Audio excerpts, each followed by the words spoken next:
Why not? Just the time. We'll teach you Chinese. 你好。 Repeat after me. 10.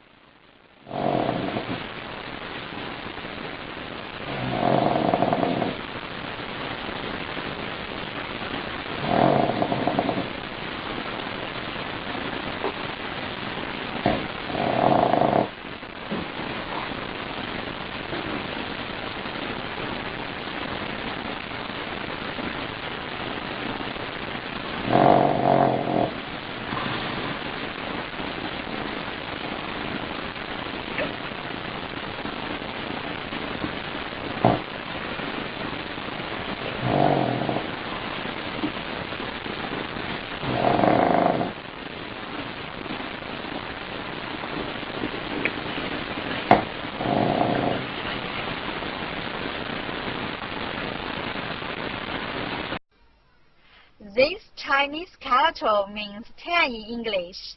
This is its syllable 10. Repeat after me. 10.